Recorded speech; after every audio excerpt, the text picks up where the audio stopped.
Again, the unpredictability of this whole draft is probably more so than it's ever been in my years covering the draft. You just can't get a consensus on the top 10 guys. And, the quarterbacks are a big reason why. So who's to say if the Eagles don't trade up and maybe they have to send one of their first round picks that they got from the Saints for next season? I don't think they'll do that. But what if they do? And then they'll say, you know what, we really like Desmond Ridder or Malik Willis or who's ever, Kenny Pickett, if he's still there at 18. Then we grab him and we accelerate our quarterback timeline and we start developing him along with Jalen Hurts. That's all I'm saying.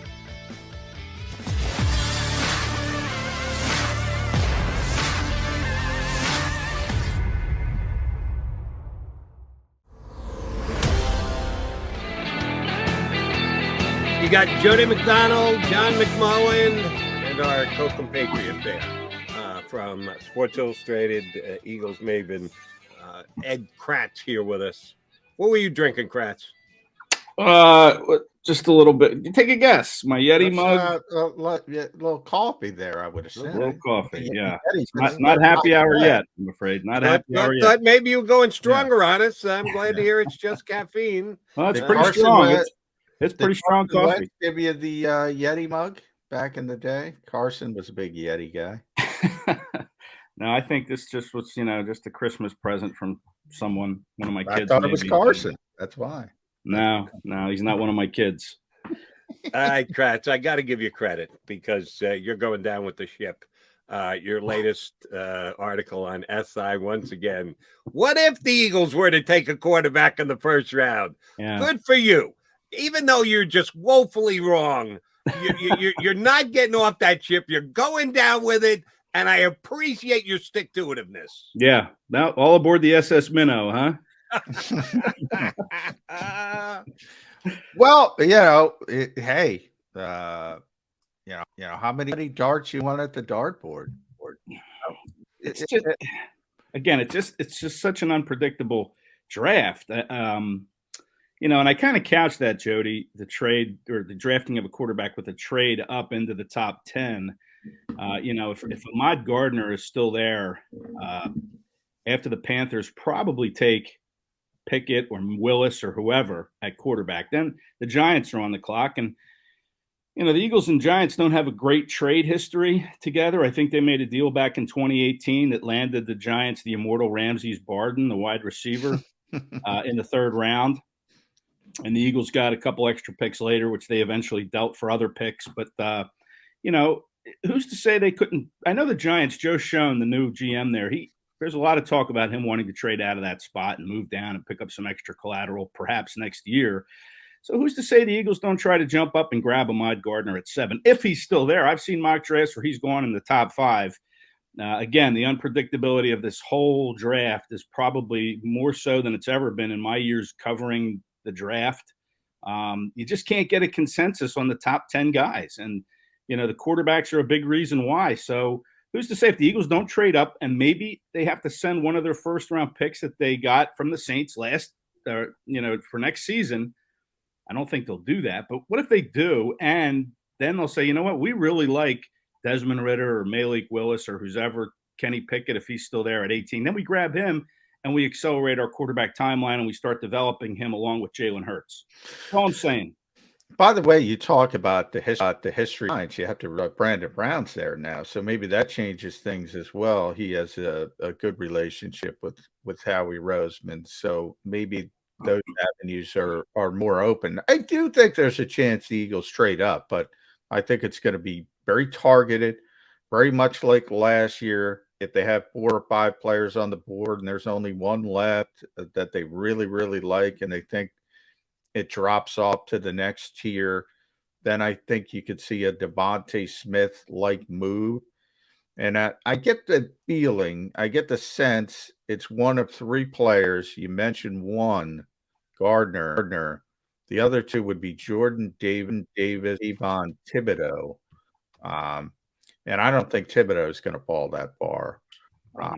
So that would leave Jordan Davis and maybe as an outside chance, Derek Stingley. I haven't gotten a feel how much they like Derek Stingley, but they obviously have a significant need at the position. as far as that kind of targeted move up. And last year they gave up, what was it, a third round pick to go up and get Devontae. They went up 2 spots. I could see that. I think that would be the Howie modus operandi. If he were to go up a couple spots, you like that group of players named for the Eagles? Yeah, I do. Listen, I keep coming back to last year when the Eagles really liked Patrick Surtain and J.C. Horn Yeah. and tried to get up to take one of those guys. I mean, they had a list of 5 players they liked in the top 10, and they were 2, and Kyle Pitts was another.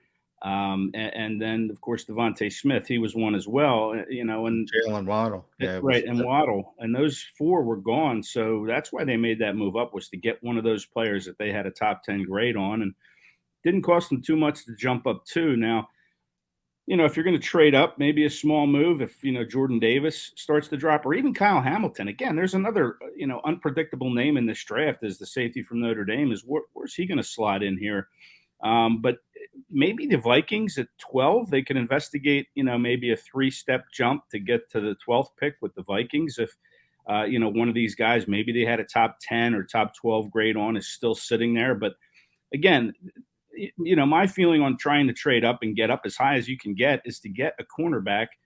I'm not sure about Stingley. We had Mark Dominic, the former front office executive. We talked to him on a conference call yesterday, and he likes Stingley better than Gardner. He thinks he's got a better ceiling than Gardner has. And it's based on that 2019 tape. And I'm not sure. Yeah. But again, if there's Stingley and Gardner, and you like those guys as top 10 picks, and you missed out as the Eagles last year on Horn and Surtain, then what's to say they don't try to make a bold move up to get one of those corners, because they missed on 2 last year, and it's a clear need that they have, not only to play opposite Slay this year, but Slay's in his 30s now. He's costing them a big dime. You're going to eventually have to replace him too. So, why not make that bold move up if you can? If Stingley and Sauce both come off the board too high for a spot that the Eagles do be able to trade up to, I think there's a better chance Eagles trade down and trade up. And I think it's got a chance to be like John just described, the trade up comparing to last year's. I think they're going to try and do something similar here. I think they don't want to get too far down from 15, but if they were to drop down to 17 and still stay ahead of the Saints, they'd give the Saints the leg up on them for 1 pick, but they'd stay ahead of them for another one, get the old back-to-back pick thing working for them, which gives you some flexibility in the line. I don't know what the Chargers' desire would be, maybe for a wide receiver. I know they re-signed Williams, but I think the Saints are probably going wide receiver. I think there's a better chance the Eagles trade back a couple of picks than trade up a couple of picks. How about you, Ed? Yeah, I could see that, Jody, for sure. Maybe staying put at 15 and let the draft come to them, see how it unfolds, and then just take, a player that you have, targeted in that range at 15. And then with that 18th pick, perhaps move back a few spots, maybe with the Packers. They probably would like to have a wide receiver after losing Devontae Adams and Marcus Scandrick Valdez, or, whatever his name is, John. Valdez Scantling. Right, Valdez Scantling. Those hyphenated names always give me trouble. But yeah, I could see that, Jody. I could see them maybe going maybe Packers, maybe the Chiefs. The Chiefs have 2 picks at the end of the first round, and then maybe try and getting an early second round pick in order to do that, and that kind of gives them another pick in a pretty good range in the top 50 or 51, because they would pick at 51. So yeah, I could absolutely see that. And maybe if they trade back, then they target someone like, a receiver like George Pickens from Georgia, or even a safety, dare we say. I'm high on Dax Hill. I have been from the jump. I think he'd be a great fit for this defense. But the Eagles just never draft safeties in the first round. But maybe their feelings changed on that. Of course, we say that every year with the linebacker, and they never take a linebacker either. Yeah. Well, today's the day Howie Roseman is going to speak. Nick Sirianni. And by the way, Jody, you'll be in this. Andy Weidel is out sick, so he is not going out sick, is he? But it's conspiracy? Are you? Yeah. I'm going there. Pittsburgh Steelers obviously have interviewed Andy to be their general manager. Kevin Colbert is retiring after the draft. Jerry Dulac, who's one of the most plugged in Pittsburgh reporters, has already speculated that Andy is the leader in the clubhouse. So we'll see how things shake out. But it is a little bit strange. So hopefully Andy's okay. Hopefully it's just non-COVID and all that kind of stuff. But so Hacker speaking today, and that's why you got to get out of here a little bit early, Ed. What do you want to hear from them first and foremost about this particular draft? Understanding they're not. Hey, we're going to take Jordan Davis. What do you want to get out of the Eagles brass about this draft process? I'd like to probably follow up a little bit more on the linebacker position. I know out in Indianapolis at the Combine, how we talked about, the needs for the defense have changed a bit with Jonathan Gannon in the head chair there at the defensive coordinator. So he mentioned linebackers could possibly be in play. And, again, here we go. They haven't taken one, but if Devin Lloyd is sitting there or even the Kobe Dean, I love Lloyd. I mean, that guy, 8 sacks, 4 interceptions last year. He can cover tight ends. But I would kind of like to drill down a little bit on the linebacker and how they feel about those two linebackers in particular. And if, yes, as they get closer to the draft, do they feel that those two guys could be in play based on what Jonathan Gannon likes to have. And even the safeties, I've seen Lewis Seen, the Georgia safety, mentioned as a possibility as well for the Eagles. Dax Hill. I mean, I'd like to kind of bear down a little bit on the safety and the linebacker spot. And if things have changed, not only within their building, but within the NFL in general, when you look at, some of the money the safeties commanded in the offseason, doesn't it make sense now to kind of bring somebody in on your own to have under control for 4 or 5 years and let develop in whatever system you're running? So that's kind of what I want to hear a little bit about. And then, of course, I'm sure there'll be plenty of receiver talk. Do the Eagles have enough there? Are they really going to take another receiver in the first round for the 3rd straight year and, go down the same road Matt Millen went down that led to his departure from the Lions in 2008 after he took 4 receivers in 5 years? I mean, you just can't keep doing that. But I get it. I get why they would do it. They want to put some stuff around Hurts. So, wide receiver, certainly another area that I would like to see explored with Howie and company today. I took a little bit of a shot from one of our loyal streamers on the comment section today that I don't like big wide receivers because I said I don't like big wide receivers because they're big. If they're big and they can play, if they're Calvin Johnson, I love those type of wide receivers. I just think there are a couple wide receivers in this draft that are better wide receivers than the bigger guys, which are London and Burks. I don't want to go wide receiver yet. I want to finish up with safety. We have seen that the 2 Eagle safety starters last year both went into free agency. Both, as per the market, were given 1-year contracts, one to come back to the Eagles, the other one to go to the Colts. And Anthony Harris got a better payday out of it than Rodney McLeod did. Those numbers came out on McLeod's deal yesterday with the Colts. Very comparable, and they both got 1-year contracts. Did the Eagles keep the better guy? And we know they kept the more expensive guy. The $1 million and change difference isn't going to exactly move the needle. And, oh, my God, the Eagles are in cap hell now because they gave Anthony Harris $3 million. So I don't want to overstate it, but he did get more than McLeod. Eagles make the right decision if they had decided ahead of time, we're re-signing one, we're letting the other one walk. Did they get it right?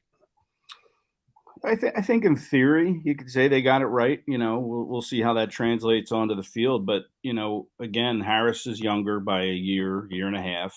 He doesn't have the injury history McLeod had. And, at the end of the season last year in Tampa, when their season ended in the playoffs, Rodney talked about how it was kind of a struggle with the knee, coming back from the knee. And, he lost a step. Let's face it. He wasn't the same player on the field as he had been in previous years. So, Harris doesn't have that injury limitation, so I think that, yes, in theory, they probably made the right call taking Harris or re-signing Harris over Rodney McLeod. Now, I love, Rodney was a great player for this organization. Clearly, they lost him and Brandon Brooks, the 2 big free agent stars from 2016 that helped them win a Super Bowl. McLeod was the guy that broke down the team, in the pregame on the field huddle after warm-up. So they're going to have to find somebody else to do it. But I just think physically, Harris was the correct signing. We'll see if that plays out on the field if, he does prove to be the better signing. Because, we'll be watching the Colts this year with McLeod there and,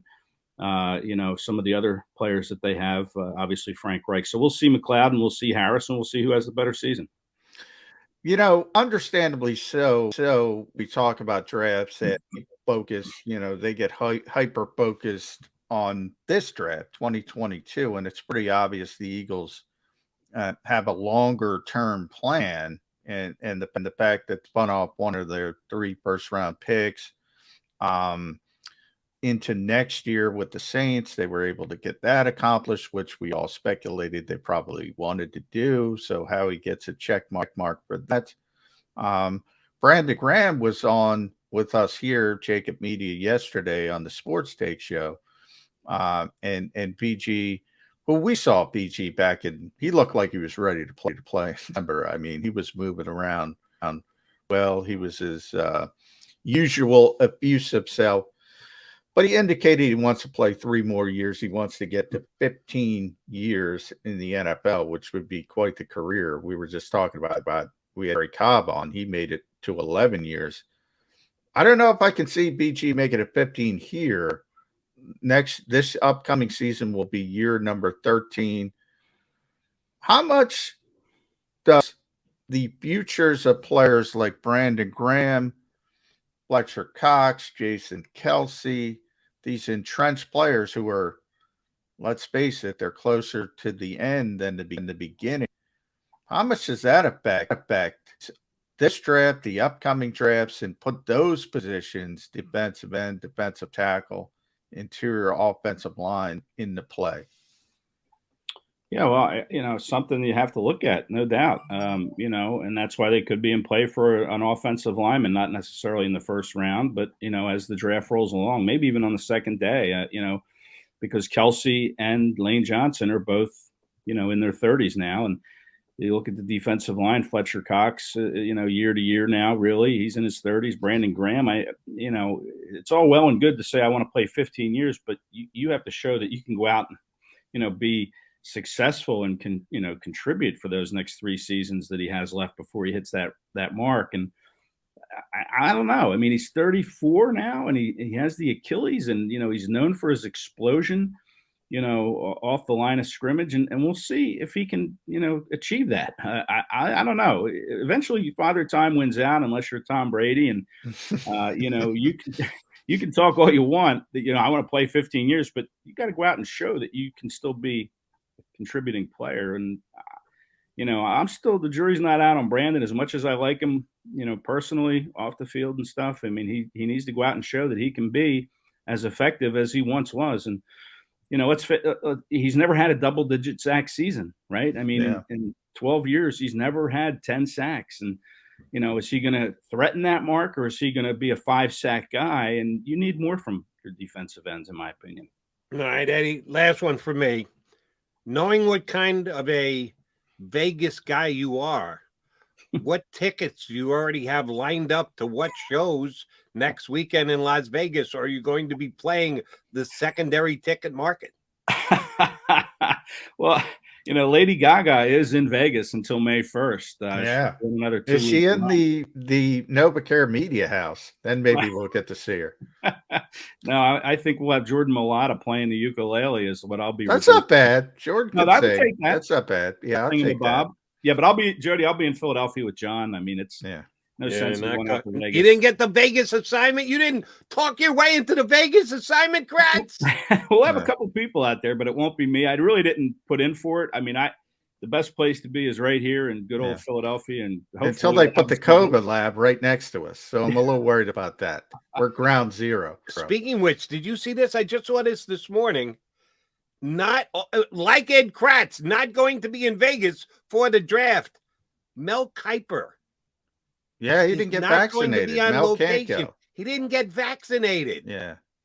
So he's got to stick back. That doesn't fit the usual grouping of who does and doesn't get vaccinated more young people don't believe in the vaccine. Mel's a 60-year-old guy who took a stand and goes, no. I don't need this vaccination stuff. Maybe he just wants some crab cakes. He's in Maryland. He'll have some fun. Just stay at home. You never go wrong with crab cakes. But I'll end it here with Ed because he's got to run down to the NovaCare complex. Follow him on online Twitter at Kratzy, SI.com/NFL/Eagles. Find Ed's coverage, my coverage there. We'll have all the news about Howie and Nick. No, Andy Weidel. Conspiracy theory. So let's end it there. Ed, is Andy Weidel going to be the next GM of the Pittsburgh Steelers? I think there's a real good shot. Yeah.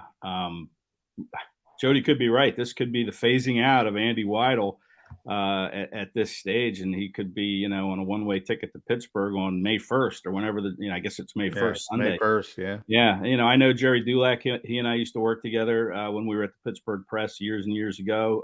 So yeah, he is a plugged-in dude. So I believe that he very well could be Pittsburgh bound, no doubt. Eddie, good stuff. Always a pleasure, bud. Safe over to the NovaCare complex. And you don't need a mask anymore because the NFL has decided COVID's over and done with. So keep that smiling face out there. Yeah, but bring one anyway because Philadelphia is the mask man. I don't even know anymore. Well, they showed a shot from the Sixers game, game 2 Monday night, I think, and there's like 5 people in a crowd of 20,000 people that were wearing masks. So I don't know what the rules are and aren't personal choice. It's up to you, Ed Kracz. Thanks for coming on with us today, buddy. Appreciate it. Guys. Have a good one. Thanks, Ed. Ed Kracz here with us on Birds 365. My wife is done with the whole COVID thing. She's more NFL than she knows. The COVID is actually over and done with. Sure enough, she came back on a plane over the weekend and they dropped the mask mandate on Monday. She flew on Sunday, hasn't flown for 3 years, 4 years, 5 years, however long it's been. She gets on a plane, got to wear a mask. Sunday, Monday, no more masks necessary around the country. If there's one place I might not mind wearing a mask, it's on a plane. Planes are disgusting, Jody. There is just germ infested and you're in this tube. There's nowhere you can go. I don't mind it on the plane. Now, I don't want it in the airports, and it's the opposite now. And where some airports still have it, you got to get on the plane. You can tell, which makes no sense. The whole thing has made no sense, but it's all about mindset. And I would, prefer not to wear a mask on a plane for one simple reason. I'm a little claustrophobic, and a plane is a little bit tight knit to begin with anyway. So I would really like to breathe free in a claustrophobic, tight knit place to begin with. But I haven't been on a plane in 4 years myself, so I don't have to worry about that. Johnny Mack be flying all over the country following the Eagles this year. He's flying down to the NovaCare complex. We'll come back and talk about if we can learn anything from the Eagles with their last media availability before the draft next here on Birds 365.